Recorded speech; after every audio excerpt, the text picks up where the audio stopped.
Hey, we're so glad that you joined us today. And we realize that right now, times are a little uncertain. Times are a little difficult with all the distancing going on. But just because we're physical distancing, it doesn't mean that we have to social distance. In fact, our church has used this obstacle as a unique opportunity to be more connected and more social than ever. Pastors David and Nicole, they're on social media. They would love to connect with you on Instagram and Facebook and Twitter. And we also have church services that are happening on Tuesday nights and Saturday and Sunday all throughout the week. So you can get all of that information. You can check out the encouragement that they want to give you at faithchurch.com. And you know what? We know right now you're a homeschool teacher, if you're a mom, you're a nutritionist, you're a chef, you're the cleaning lady, you're all the things that you didn't expect to be right now during this time. But we have got your back. We have got some fun activities and some cool services for the kids. If you just go to faithchurch.com/faithkids, I know that you're going to love it. It's hours of entertainment for them. But today, Pastor David has an incredible word. So we're going to choose faith over fear. We're going to choose worship over worry. And we know you're going to enjoy today's talk. So let's jump right in. We're going to get muddy today. We're going to have a blast. I'm a visual learner, right? So I love learning visually. We're going to talk about getting stuck in a rut today. I didn't see one Corvette, not one Lambo. They weren't designed for off-road. You may be wondering why that you've been stuck in a rut before. Could it be that you were called for something great, that God had you designed for a specific purpose? You were a risk taker. That's exactly why you got into the mess you're in. It's okay. Sometimes, though, when we're stuck in a rut, we get to thinking that we're the only one in the rut. Today, we're going to talk about that, how to surround yourself with the right people so you get the right results. I can learn things from you. You can learn things from me. And we can say, wait a minute, I'm not going to go down that same path that he did because I know the end result. I mean, it's just a real short to Crazyville there. We'll talk about some of that. But let me pause for a second and talk about generational ruts. My grandfather, he worried about everything. In fact, he worried when he wasn't worrying. He actually was a Teamster in St. Louis, Missouri, and worked in the union, and he went through the Great Depression, but we're not sure that he actually made it through. He had built some really deep ruts. These ruts were mental ruts. He would continuously run these things and these scenarios through his head. What would happen if this happened? What would I do if that happened? These deep ingrained mindsets that he had put deep ruts, and then my dad fell into it. He said, this is as far as we'll ever go. This is as great as we'll ever be. We can't because. These were really slippery little lines, and my dad didn't want to think that way. But sometimes we're a product of our environment. And it was a really slippery, muddy slope. He didn't mean to, but the wheel just fell right in. And my dad had all the same problems that my grandpa had. Guess what? My dad was a champion warrior. He broke down with anxiety, panic attacks, because he didn't think about what he was thinking about. Today on these trails, as you and I traverse around to different spots, we're going to talk about these deep-seated ruts that we all fall into and how the enemy and the inner me tries to get us to slide right back into it. So my dad got a little better, but actually there were some areas that he was actually worse than my grandpa in. I started thinking, this is what's going to happen to me, and this is as far as we could go. And then all of a sudden, God started kind of drying my path out. Started filling in the crevices of my soul. And I started thinking, wait a minute, greater is he that is in me than he that is in the world. In other words, God can. Let's all shout that together. God can. Come on, real loud. Can. And he will. And here's the great news, he wants to. Right thinking leads to right believing. Right believing leads to right actions. Right actions lead to a holistic right life where you're not stuck in a rut.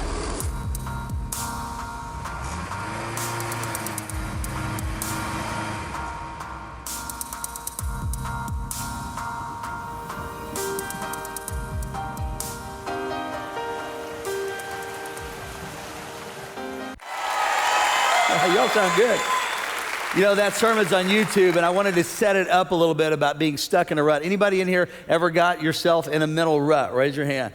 How many of y'all have helped yourself pull yourself out of those ruts? And that's kind of what we're going to talk about today, is breaking those old mindsets, because the way we think is obviously the way we're going to live. And with every new level and season of your life, we have to learn to think on that level. If we don't, then absolutely we do not achieve exactly what we want out of life. And so the Bible has a lot to say about the mind, but I have a couple questions. How many of y'all have a mind? Raise your hand if you got a mind in here. How many of y'all have given away a lot of pieces so you don't know how much you got left, but, right? So, your mind's like mine, it roams. Anybody ever roam? Even while I'm preaching today, your mind will go to Walmart for a minute, Target for a minute. It roams. But how many of y'all know that your mind's too little to be out roaming by itself? So we pull it back in and guard our mind. So let's go to this first scripture I want to go to in 1 Corinthians 2, verse 16. It says, for who has known or understood the mind? There it is. The counsels, the purposes of the Lord, so as to guide or instruct him in the knowledge. But you have the mind of Christ. I want you to shout that, I have the mind of Christ. Let's say it together. You have the mind of Christ. How many of y'all don't think that God's mind is negative today, bad today, lethargic today, messed up today? No, the mind of Christ is on point. And so if we have the mind of Christ, then, well, why aren't we thinking like God?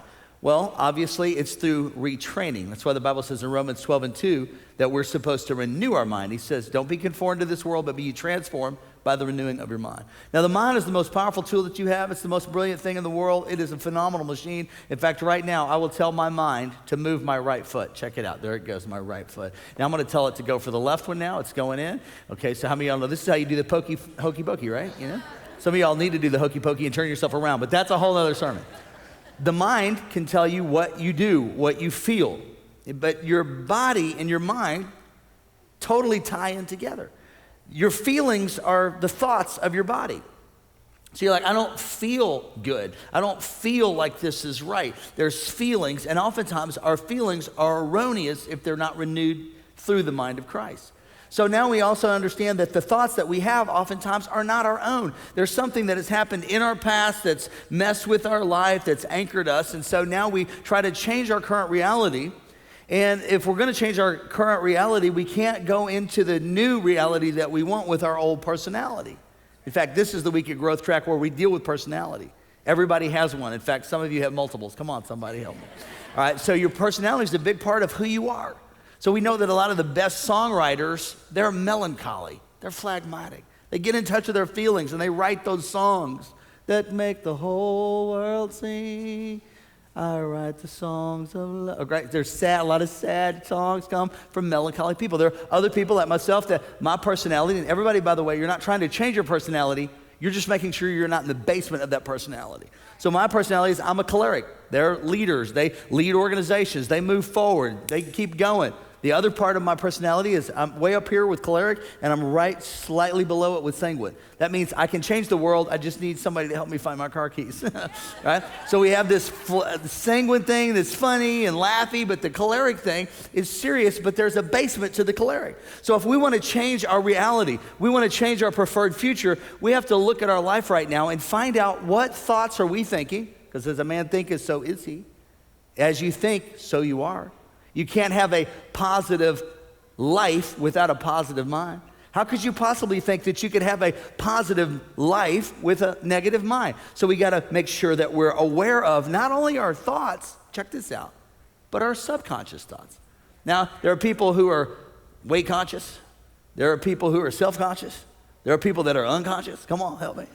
There are people that are God conscious, but there's something going on in our subconscious mind. For me, and I'll ask you if you do this. Anybody ever worked out consecutively for like a week or two and your body actually wanted to work out? Raise your hand. Like a few of you. Okay, so it really happens. You're like, man, yeah, I want to work out. Then all of a sudden you get off the wagon. And then it's like, I don't want to work out. Your body's like, don't work out.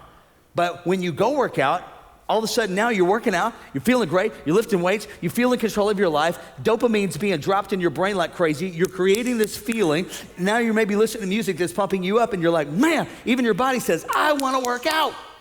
Then you fall off the wagon, you can't even find the wagon, you're not even interested in the wagon. Raise your hand if you're there right now. I know there's a lot of people lost their wagon in the church. Okay, so now if we demonstrate those same behaviors again and we start doing the thing that we want to do, we're stamping new neurons. There's a principle in neuroscience that says this. It says nerve cells that fire together, wire together.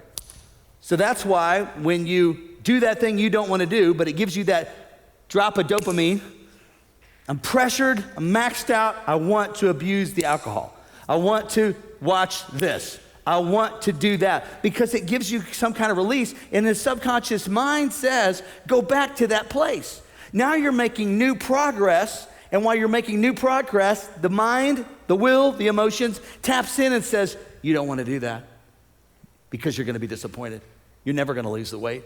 You're never going to be happy again. You're never going to love again. You can't be that because after all, this is as big as you could ever possibly be based on the education that you have, based on the family history that you have. You can't do that. Then you have to renew your mind and go, hang on a minute. I'm not what I used to be. I'm a new creature in Christ Jesus. Old things have passed away. Come on, somebody. And behold, all things have become brand new. Give God praise today in his house. Come on. So now we start creating new memories. We begin to hardwire our brain. Anybody in here have an iPhone? Come on, raise your hand. Palm Beach County, St. Louis County. Raise your hand if you have an Android. I'm always surprised. It seems to be about 50-50. Okay, so I don't know about the Android. All I know is about the iPhone. But sometimes if my iPhone battery starts going dead, first of all, if your phone battery goes dead, how many of y'all know you got to go home? I got to go home. You know, if I love my phone so much, I could forget my kids and not go back. I forget my phone, I got to go back. It's not an option. So my phone is sitting there running, and I'm losing battery life. Trying to get on, an app, and it's going real slow. Then I realize, how many tabs do I have open? So I start looking, wow, the Waze app is open. Amazon Prime is open. Facebook's open. Instagram's open. Twitter's open. Open. Now I shut down all those tabs. Now all of a sudden things start functioning better. Much like your phone, basically your brain is the same thing.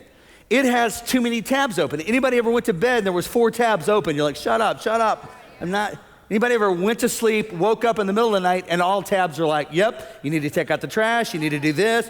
I got so many problems, and in the light of day, I can't remember what those things are. So your subconscious mind is always going. And by the time you're 35, you're hardwired with a bunch of memorized patterns, a bunch of memorized behaviors, a bunch of emotional beliefs and reactions that keep you from becoming who you should be. Now let's talk about that. So man thinketh, so is he. You have the mind of Christ. Now it doesn't happen in a day. You can't retrain your brain in a moment. You have to retrain your brain by neurons that wire together. So now you're saying, I work out and I love it. I eat good and I love it. Like I don't eat what everybody else eats because I've developed a pattern of a lifestyle because I modeled other people. And I remember Dr. Mike Frisella, I went to his office one time and he was drinking a green smoothie. And he said, you should try this green smoothie. You absolutely love it. It's absolutely phenomenal. I tried it and I like to throw up. I'm like, my God, who in their right mind would do this? He's like, no, I'm telling you, develop a taste for it. You'll like it someday. And I'm like, okay. He's like, look at my hair. It's so full. It's so bushy. And I'm like, yeah, it is. Is that a wig? And I pulled on it. No, I mean, it's real. Okay. And his abs looked good. He's awesome. He's like, 80 years old. I'm like, man. So then I started trying little baby green smoothies. It meant that, while I was drinking a milkshake, I also drank a little of the green, right? Get rid of the taste. Come on, help me with this right now. So I started developing a taste for healthier foods, making better choices. And now, just like him, I can actually get rid of the erroneous beliefs that this is what I like. I like stuff that kills me. No, I like stuff that makes me healthy. I don't want the diseases that are associated with old age. I don't want growths and tumors. I don't want 1 out of every 4 people in my family dying of cancer. So that's why I say, hey, wheatgrass shots, kind of nasty, but guess what? You can chase it down with something else. Green smoothies, kind of nasty, but I tell my daughter, it beats chemo. I'm here to tell you that if you change the way you think, you change the way you live, and you live long, strong, prosperous, and healthy. Come on, let's try that one more time a little bigger. So now I start the church, right? And now God begins to put desires in my heart, and that might be you today. He said he gives us the desires of our heart. Here's the trick, though. Those aren't our desires. God put those desires and hardwired those in from the factory for you to do the mission, you to start the business, you to do the great things. So it's not selfish of you to want something more out of life. But then things happen, and neurons that fire together, wire together, and so now I have memories of my dad's statements. We'll never be that. We're not good enough here. Going to the mall, if you're from Palm Beach County, you won't know this, but there's a mall here in St. Louis, and it's an expensive kind of mall in the Ladue area, and we'd go in there and he would say, we don't belong here. He's telling me this out loud. We don't look like these people. And I was kind of looking around going, they have 2 ears, 1 nose, 2 eyes. They look like that to me. But because his family had programmed him bad, he was programming me bad, although inside I kind of thought, I don't understand why.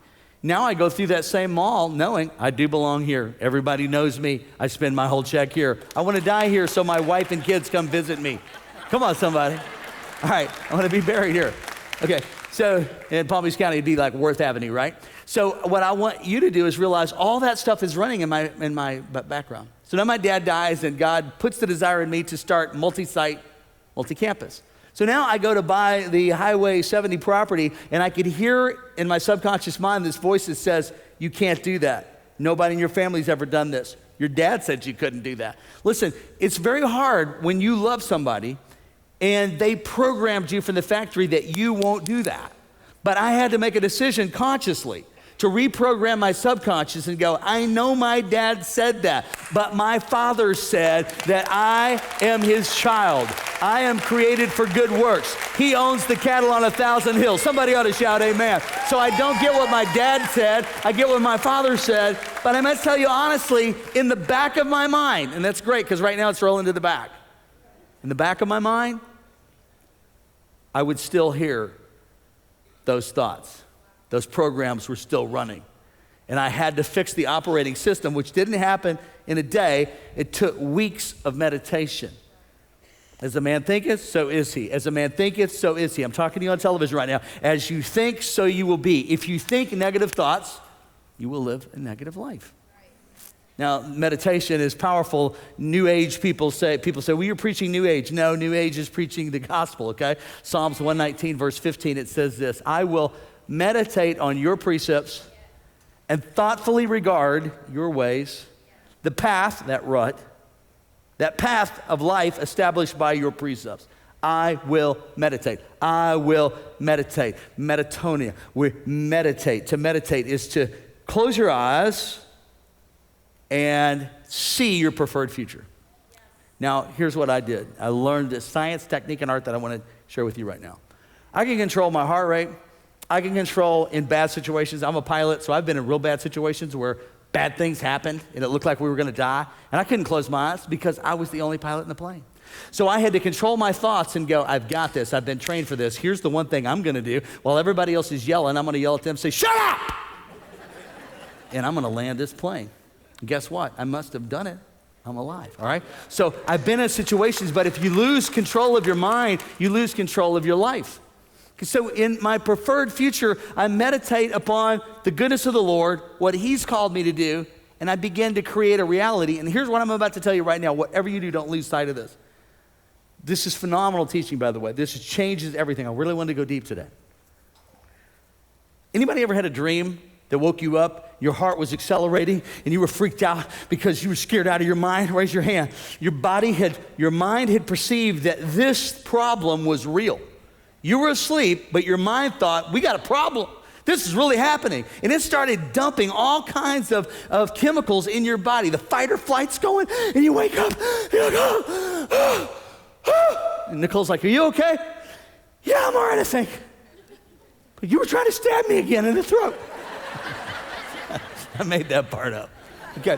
So your mind doesn't know the difference between reality and a perceived reality. So let's use this for our advantage. Many times what I do is I close my eyes. Some people close their eyes and like, I close my eyes and I see dead people. No, you want to close your eyes and it takes a while, but see your preferred future. I would see myself preaching at Earth City. I would see myself being multi-state, multi-site, multi-campus, reaching the world. And so my mind would grab me and it would subliminally say, you'll never do that. Who are you kidding? And I'd say, shut up. Casting down imaginations and every high thought that exalted itself above the knowledge of God. I can do all things through Christ. I see myself having churches off the highway. So then when the opportunity met the preparation, the opportunity meets the preparation. The neurons that fired together were wired together, and I already felt like this was normal for me. How do you have a budget of this? How do you pastor 18,000 people? Because the way we pastored when we had a few hundred, we couldn't pastor that way when we went to 2,000 because all the data didn't input to our software. All the programs have to change. Everything about me had to change. Mostly me. I had to get into my mind and rewire my mind. And just like you with the bad dream, I'm awake. That same thing can happen in your mind. Most people do this. I'll be happy when I lose the weight. I'll be happy when I get married. I love this one. I'll be happy when I have kids. Some of y'all know that's not gonna work. So we keep putting happiness off to a feeling we will get when we arrive. May I suggest to you that you will never arrive until you first arrive in your mind with prayer and meditation, saying, God, I believe that my future is looking good. I believe that my blessed days and best days are out ahead of me. I believe that I can lose the weight. I believe that I can love again. I can live again. I can enjoy my life. But until you take charge of your mind, all this software is running in the background telling you all the reasons why you can't, why you should do it tomorrow. And now you begin to question, why was I here? Now, some of you, and that's okay, you don't know why you're here.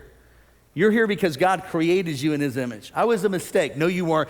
God breathed his pneuma. We get our word pneumonia into you. He created you with a purpose. And I know you were molested, and that it's running in your mind. And when a guy comes at you, you just can't have normal relations because you keep thinking of that horrible, dark night that might have happened over and over again. Maybe you're actually in a bad scenario right now to where you abuse alcohol or you abuse people because of something that happened in your past. Don't let that keep you anchored. You want to go forward and say, I'm not what I did, I'm what I do. What am I doing? I'm renewing my mind. I'm a new creature in Christ Jesus. I'm created for good works. I don't care what they said about me. I care what God said about me. I'm going to say what God said about me. I'm favored. I'm blessed. I'm anointed. I'm equipped. I'm empowered. I'm prosperous. I'm healthy. I'm good looking. I'm in shape. I love take charge of my life. I have a destiny to fulfill. God is on my side. His blood has been applied, and the devil is mad, and he's trying to pull me back to an old way of thinking, but I'm pushing forward in the year of 19 and 2020. These are my banner years in the name of Jesus. Come on, I give God praise for a moment. Hey, I told you were going to love Pastor David's talk today. And you know what? He and Pastor Nicole would love to connect with you. You can connect with them on social media like Facebook and Instagram. And if you want more encouraging content, we actually have our online campus that's operating all throughout the week. If you go to faithchurch.com, you can see some past sermons that they've done to encourage you through this time.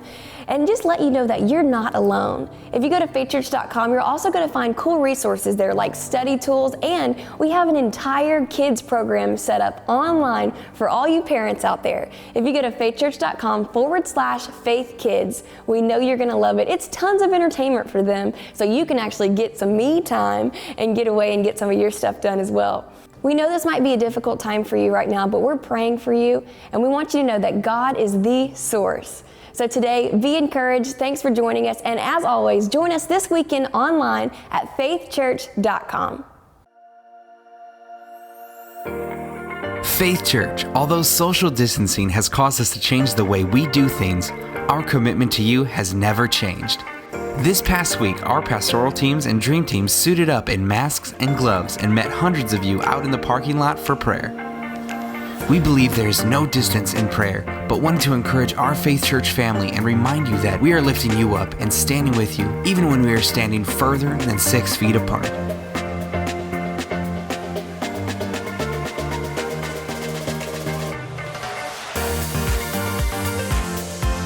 We're doing drive-through prayer. We got Tony here with us and so many other volunteers, dream teamers who are here making it happen. We're praying for people. We're giving hope to people, making sure they feel taken care of. And we're just here to bless people. So we're glad and excited for what God is doing and what He's continuing to do.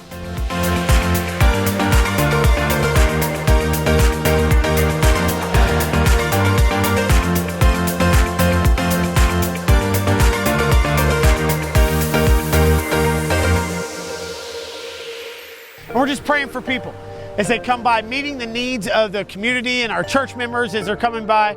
So it's been so great hearing the testimonies from people, but also the prayer requests for people. And I'm telling you, God is fully in control. I love that our teams are out here praying, encouraging people, encouraging the kids that are coming out. We're so thankful for today in our drive-by prayer.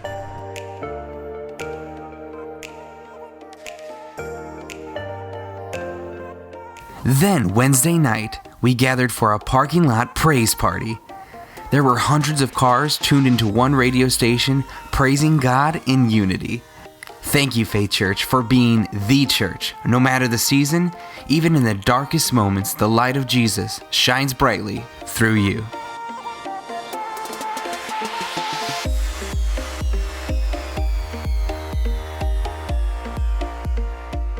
Tonight was completely awesome. Every single person was worshiping in their car. Literally, their hands were going up as their windshields were going crazy too. And then when they said flash the lights, every single person had their hazards on. It was amazing. Man, I am so blessed to be here, and I believe tonight was a powerful night. You can tell that Faith Church is a church that's full of faith and ready to worship. We are a worshiping church, and it was evident tonight. We have reports that people from the back row even were bawling, crying, worshiping God. So the power of God was flowing in everyone's cars, and that's just an example of what's happening in the homes. Can't wait to get back to church.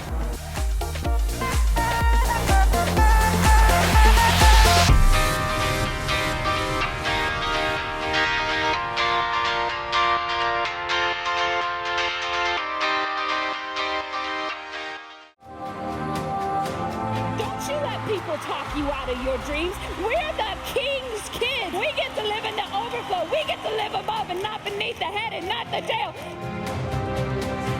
I don't know how your parents raised you, but I would always hear, I believe you're sorry when you change. That's not what God says. God says, I forgive you so you can't change. And where the Spirit of the Lord is, there is freedom from anxiety, from depression. We're trying to do to you tomorrow, so I'm speaking a word to you today to prevent you from ever getting in fear. What happens when we choose to look at people the way that God created them?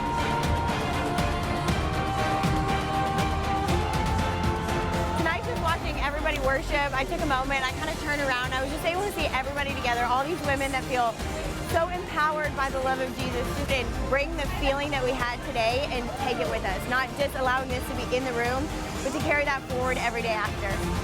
It's time to wake up to the love of God and bask in the light of His Son. His love forgives. His love heals. His love inspires. Today, love awakens.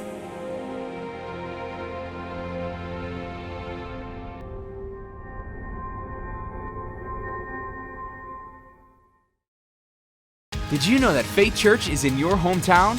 Join our online campus and watch Pastors David and Nicole live every weekend. Faith Church can be with you wherever you go with our online campus. Download the app or visit us at faithchurch.com.